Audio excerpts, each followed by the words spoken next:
Hello, welcome to MNB World's new program Sketch. On Sketch, we'll introduce innovative and artistic endeavors taken on by Mongolian artists, designers, and creators. Today's topic is We Love Felt. In this episode, we have 5 stories about people who share their love and appreciation for the traditional textile felt and how they use it for self-expression through art and design experiments. Let's get started.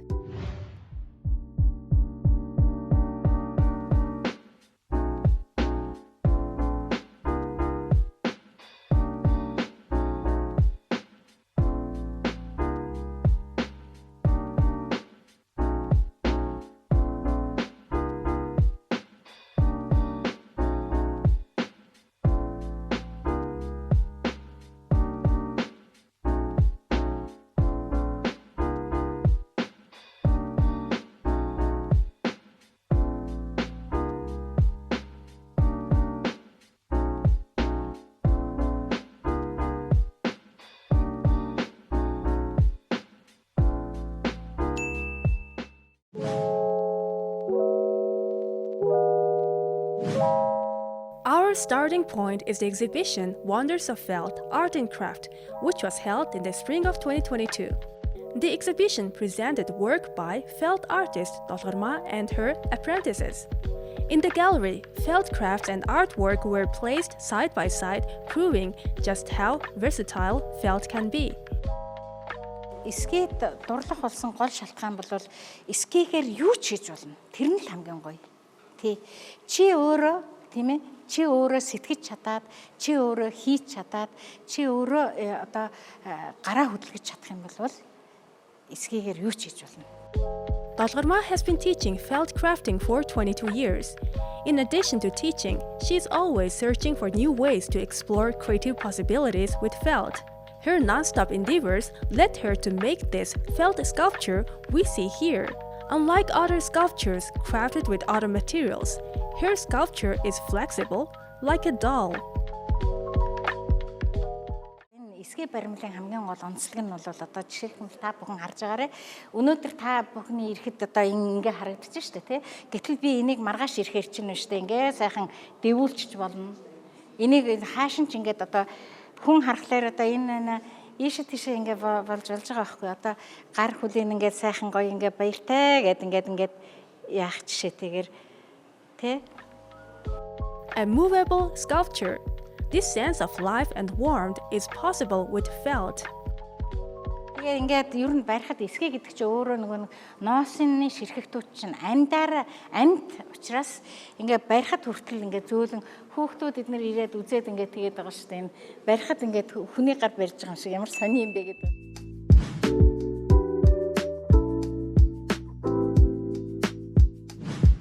Felt is considered one of the world's oldest fabrics. In southern Siberia, highly sophisticated felt artifacts were found in the frozen tomb of a nomadic tribal chief, dated as being from the 5th century BC. These discoveries illustrate that early humans had developed advanced technology for felt making.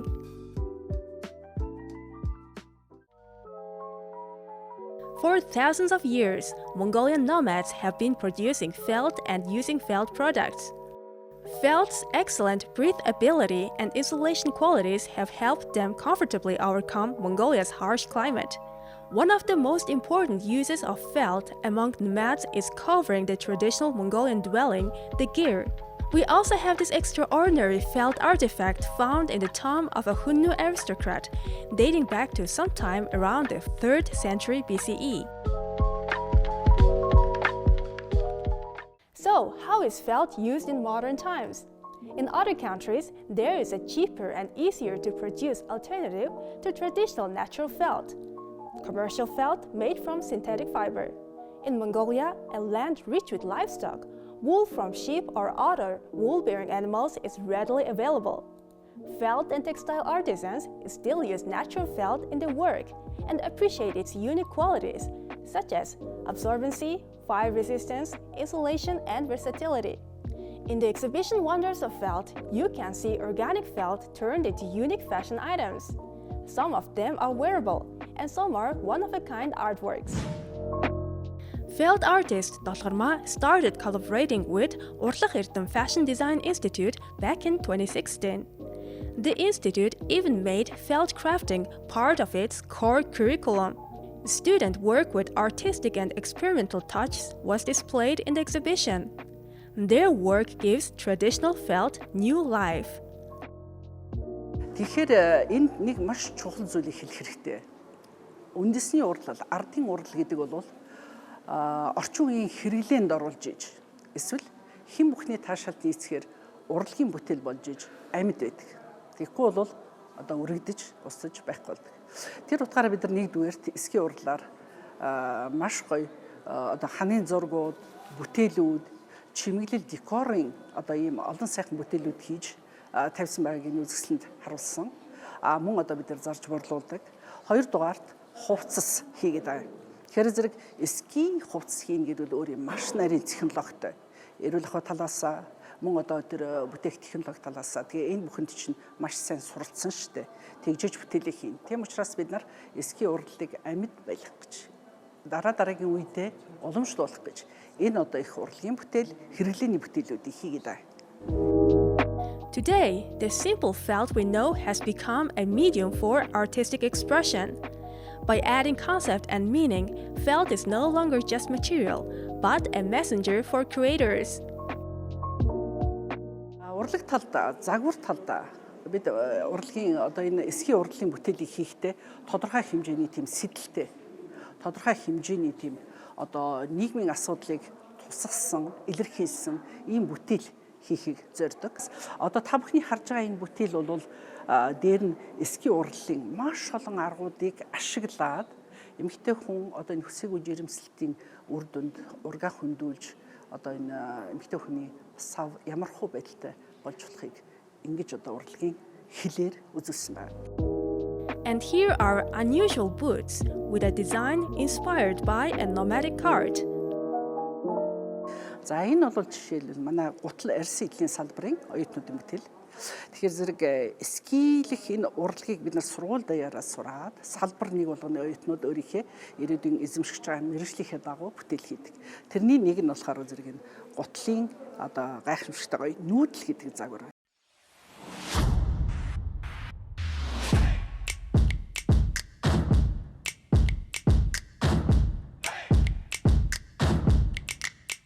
How wonderful! So far, we have learned that felt is flexible enough to be transformed into sculpture and various fashion designs. However, the magic doesn't stop there. Felt paintings and portraits, even contemporary art pieces, are being made from felt. Paintings made from felt and wool require special techniques and coloring. Here we see a felt version of a painting by honored Mongolian artist Erdem. Can you tell the difference between the original and the felt version? Тэгэхээр энэ бол биер бодог биш, харандаа биш учраас тэр ноосны ширхгүйтэй ажиллана гэдэг бол бас их ур чадвар хэрэгтэй шүү. Тийм учраас ноосоо будна одоо янз янзын аргуудын одоо шинжлэх ухаан бас хөгжсөн байж штэ.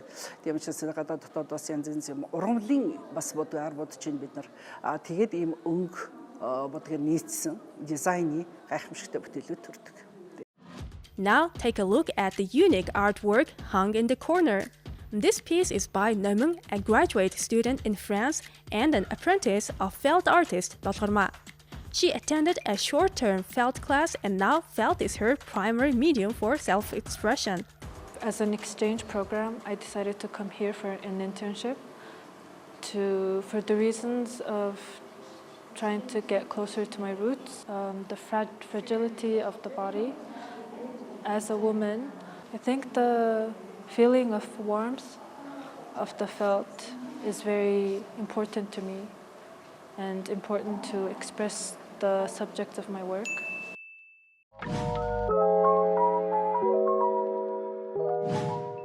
While creating her artwork, Dolgormaa found a sustainable way to use the wool fiber of Mongolian sheep that isn't used for apparel due to its coarseness. She found a way to use them for decorative art and to ignite creativity. Сүүлийн үед одоо манайд одоо Монголын эсгийн урлагчид маш олон байна. Тэрэн дотроос бид нарийн ноосыг маш ихээр хэрэгжилж байна. Одоо ханда эрлээ сонины ноосыг маш ихээр хэрэгжилж байна.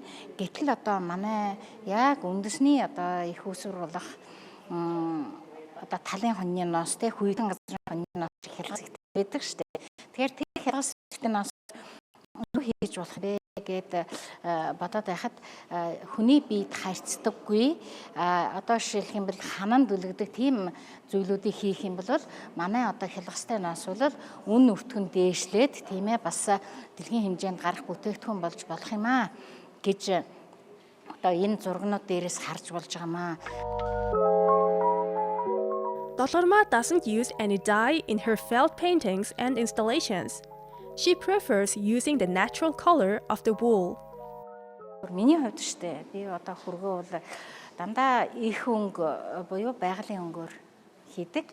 Манай энэ малын ноос бол өөрөө маш тийм олон одоо өргөн дэлгэр тийм юутэй тоон өнгөнүүдийг гаргадаг. Өөрөөсөө хооронд нь холиод тэгэхээр маш олон төрлийн өнгө гарна.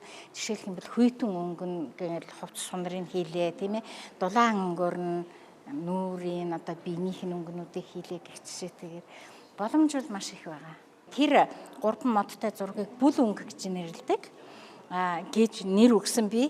Тэгээд яагаад бүл өнгө гэж нэрлэх болсон бэ гэхээр бид бас Монгол нэр нэршлээ одоо бид нар бас мартахгүй байх хэрэгтэй. Ялангуяа одоо эрт үеэс одоо манай урчууд бол хар өнгийг бол эцэг өнгө, цагаан өнгийг бол ээж өнгө, түүний дундаас гарсан өнгийг бол хүү өнгө гэж нэрлэж ирсэн байна. Felt making is an eco-friendly organic process. A combination of heat, moisture, and agitation turns loose fibers into condensed matted felt. In other words, felt is a non-wound material. Технологийн бүх үйлдэл, бүх ажилбарт зохицдог. Гайхамшигтай гоё бүтээл. Тэгээд эсгийн чинь орчин үед ягаад их дэлхий дахинд их нэр хүнтэй болоод байна гэхээр нөгөө байгальд хор хаягдал болдоггүй. Бүрэн шингэдгээрээ их ашиглагддаг шүү дээ. Тэгээд халуунд бол сэрвтер мөн хүйтэнд бол мэдээж ирэх маш дулаан. Тийм учраас энэ гайхамшигтай байгалийн шин чанарыг ашиглаж бид нар өөрөө энэ малч хоорон шүү дээ малч. Энэ хоньны ноосоор бол юу л их одоо хийн шүү дээ. Энэ сайхан боломж аяг цөмөр ашиглах хэрэгтэй.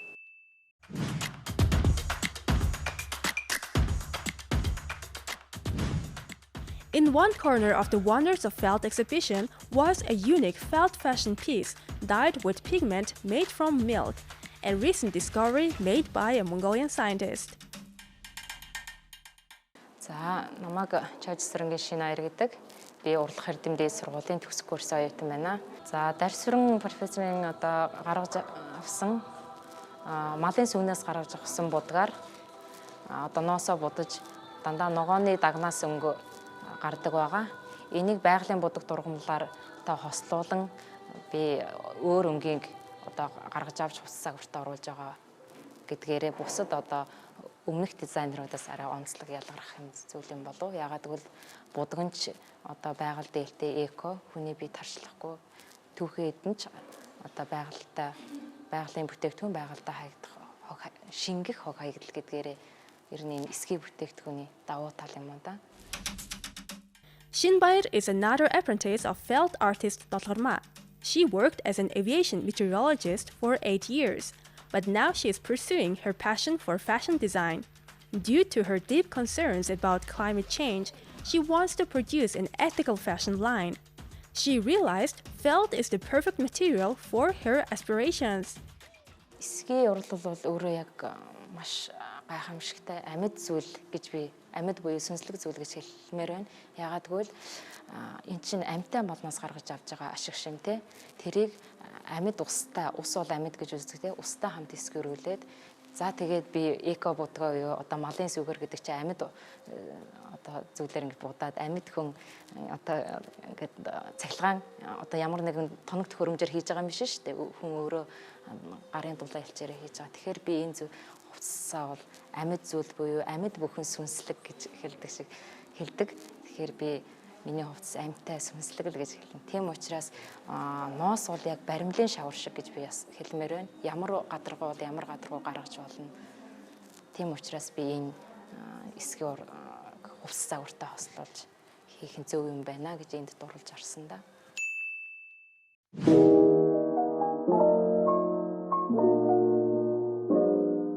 At the beginning of our program, we saw how felt is easily adapted to making arts and crafts of an aesthetic nature. However, its functionality for daily life has never fallen out of fashion. Felt crafting is an official program at vocational training centers in Mongolia. Here we have another of Dolgormaa's apprentices. Zagtint is a felt craft instructor at a vocational training center for people with disabilities.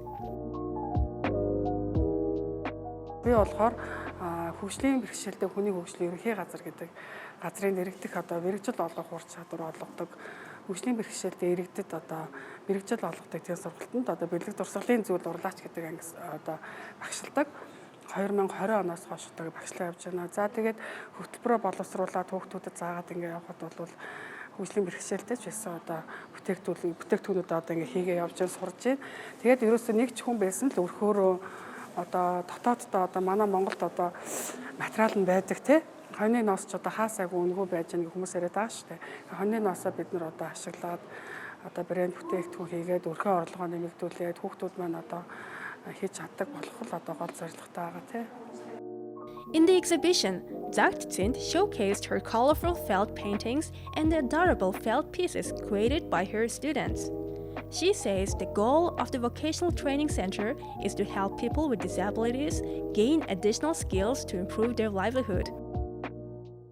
Манай сургалт бол төр сургалтаар явдаг хэдий ч гэсэн хүмүүст бас жоохон ч гэсэн юм сургаад тэрүүгээр цааш өрхөө орлогоо нэмэгдүүлээд явах гол зорилготой.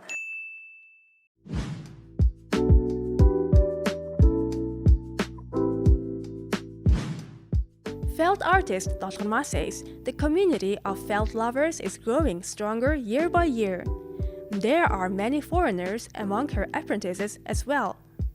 Around the world, felt is used as a medium for expression in textile design and contemporary art. Through social media, felt artists are coming together and sharing their joy of crafting.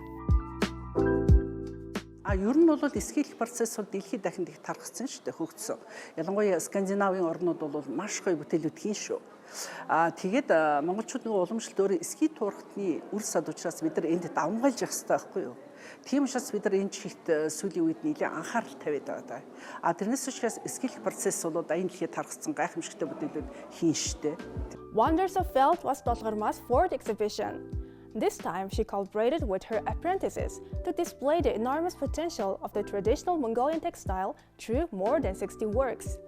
We also saw how felt is thriving in modern times thanks to technology-driven innovations, while still being praised for its eco-friendly nature. Thanks for joining us for our first episode of Sketch. We'll see you again next time.